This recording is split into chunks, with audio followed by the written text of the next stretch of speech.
Hi hello నమస్తే welcome back to our channel Rupa Sangeet vlogs. ఈరోజు నా వీడియో వచ్చేసి బ్రెడ్ ఆమ్లెట్ ఎలా ప్రిపేర్ చేయాలో చూపించేస్తున్నాను. సో ఇది ఈవినింగ్ స్నాక్గా, మార్నింగ్ బ్రేక్ఫాస్ట్గా చాలా ఈజీగా ఇంకా క్విక్గా చేసేసుకోవచ్చు.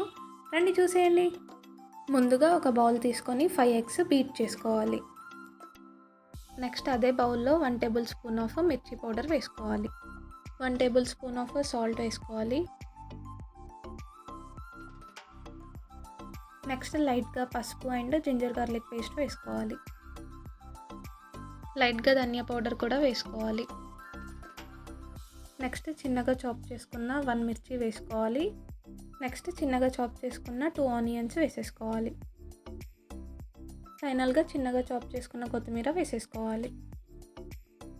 వీటన్నింటినీ మిక్స్ చేసుకోవడానికి ఫోర్క్ స్పూన్ యూస్ చేయండి. ఫోర్క్ స్పూన్తో ఈజీగా బ్లెండ్ అవుతాయి. సో ఇలా ఫాస్ట్గా మిక్స్ చేస్తూ ఉండాలి. చూడండి, ఈ కన్సిస్టెన్సీ వచ్చేలాగా మిక్స్ చేయాలి. నెక్స్ట్ ప్యాన్ తీసుకొని 1 టేబుల్ స్పూన్ ఆఫ్ బటర్ వేసి ప్యాన్కి మొత్తం రబ్ చేయాలి. నెక్స్ట్ 1 పీస్ బ్రెడ్ తీసుకొని 2 సైడ్స్ టోస్ట్ చేసుకోవాలి. మనకి లైట్ బ్రౌన్ కలర్ వచ్చేంత వరకు బ్రెడ్ని 2 సైడ్స్ టోస్ట్ చేస్తూ ఉండాలి. చూడండి, bread 2 sides light brown colour వచ్చేసింది. ఇప్పుడు ఒక ప్లేట్లోకి ట్రాన్స్ఫర్ చేసుకుందాం. నెక్స్ట్ సేమ్ ప్రాసెస్లో ఇలానే అన్ని బ్రెడ్ పీసెస్ని బటర్ వేసేసి బ్రెడ్ని టోస్ట్ చేస్తూ ఉండాలి. ఇక్కడ నేను 5 బ్రెడ్ పీసెస్ తీసుకుంటున్నాను. ఇప్పుడు ప్రాసెస్ చూసేద్దాం. సేమ్ ప్యాన్లో 1 to 2 table spoon of oil వేసుకొని ప్యాన్ మొత్తంగా రబ్ చేసుకోవాలి.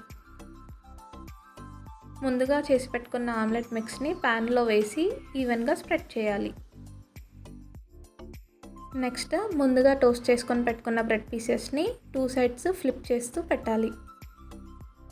ఇక్కడ నేను 2 బ్రెడ్ పీసెస్ తీసుకుంటున్నాను. మీరు కావాలంటే 1 బ్రెడ్ పీస్ అయినా పెట్టుకొని చేసుకోవచ్చు. నెక్స్ట్ 4 కార్నర్స్ ఇలా ఫోల్డ్ చేసుకోవాలి.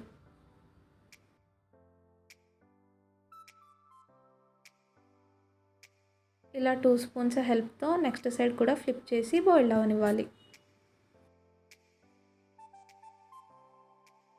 2 మినిట్స్ బాయిల్ అయ్యాక నెక్స్ట్ సైడ్ ఫ్లిప్ చేసి 2 బ్రెడ్ పీసెస్ని ఫోల్డ్ చేసేసుకోవాలి. నేను వీడియోలో చూపించినట్టుగా ఫోల్డ్ చేయండి. నెక్స్ట్ సైడ్ ఫ్లిప్ చేసి పిజ్జా స్లైస్గా 2 పీసెస్ కట్ చేసేసుకోవాలి. ఫైనల్గా సర్వింగ్ బౌల్లోకి సర్వ్ చేసుకోవాలి. అంతే, మన easy and quick recipe bread omelette ready అయిపోయినట్టే. బ్రెడ్ ఆమ్లెట్కి కాంబినేషన్గా టమాటో కెచప్ వేసుకొని తీసుకుంటే టేస్ట్ అనేది యమ్మీ ఉంటుంది. సో మీరు కూడా తప్పకుండా ట్రై చేయండి. సో మీకు కనుక నేను చేసే ప్రాసెస్లో ఈ వీడియో కనుక నచ్చినట్లయితే please do like, share and subscribe my channel. And don't forget to press the bell icon to get all notifications. Bye guys.